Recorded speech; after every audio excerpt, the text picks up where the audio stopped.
Sir Gerald Kaufman. Madam Deputy Speaker, I was brought up as an orthodox Jew and a Zionist.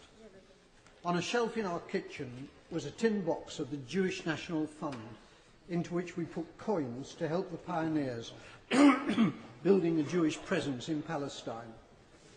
I first went to Israel in 1961, and I've been there since more times than I can count. I had family in Israel, and I have friends in Israel.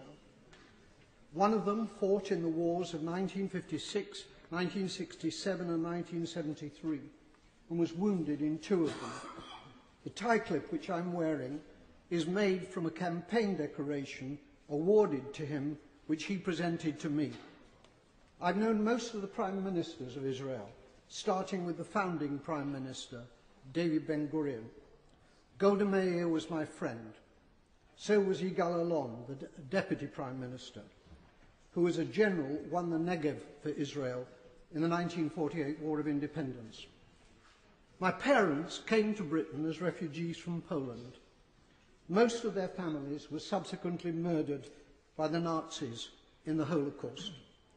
My grandmother was ill in bed when the Nazis came to her hometown of Stachov. A German soldier shot her dead in her bed. Madam Deputy Speaker, my grandmother did not die to provide cover for Israeli soldiers murdering Palestinian grandmothers in Gaza. The present Israeli government ruthlessly and cynically exploit the continuing guilt among Gentiles over the slaughter of Jews in the Holocaust as justification for their murder of Palestinians.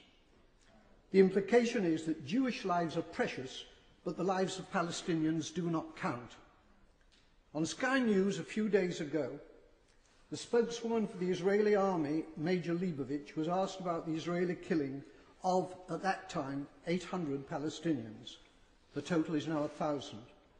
She replied instantly, 500 of them were militants.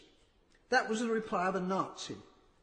I suppose that Jews fighting for their lives in the Warsaw Ghetto could have been dismissed as militants.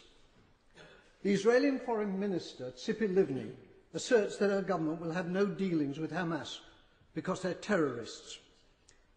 Tzipi Livnis' father was Eitan Livni, Chief Operations Officer of the terrorist Irgun Tzvi Leumi, who organised the blowing up of the King David Hotel in Jerusalem, in which 91 victims were killed, including 4 Jews. Israel was born out of Jewish terrorism. Jewish terrorists hanged 2 British sergeants and booby-trapped their corpses. Irgun, together with the terrorist Stern Gang, massacred 254 Palestinians in 1948 in the village of Deir Yassin. Today, the present Israeli government indicate that they will be willing, in circumstances acceptable to them, to negotiate with the Palestinian President Abbas of Fatah. It's too late for that, Madam Deputy Speaker. They could have negotiated with Fatah's previous leader, Yasser Arafat, who was a friend of mine. Instead, they besieged him in a bunker in Ramallah, where I visited him. It's because of the failings of Fatah since Arafat's death that Hamas won the election, the Palestinian election in 2006. Hamas is a deeply nasty organisation, but it was democratically elected, and it is the only game in town. The boycotting of Hamas, including by our own government, has been a culpable error from which dreadful consequences have followed.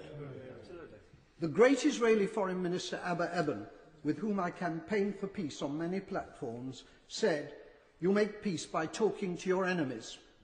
However many Palestinians the Israelis murder in Gaza, they cannot solve this existential problem by military means. Whenever and however the fighting ends, there will still be 1.5 million Palestinians in Gaza and 2.5 million more Palestinians in the West Bank, who are treated like dirt by the Israelis, with hundreds of roadblocks and with the ghastly denizens of the illegal Jewish settlements harassing them as well. The time will come, not so long from now, when they will outnumber the Jewish population in Israel. It's time for our government to make clear to the Israeli government that its conduct and policies are unacceptable and to impose a total arms ban on Israel. It is time for peace, but real peace, not the solution by conquest, which is the Israelis' real goal, but which is impossible for them to achieve. They're not simply war criminals, they're fools.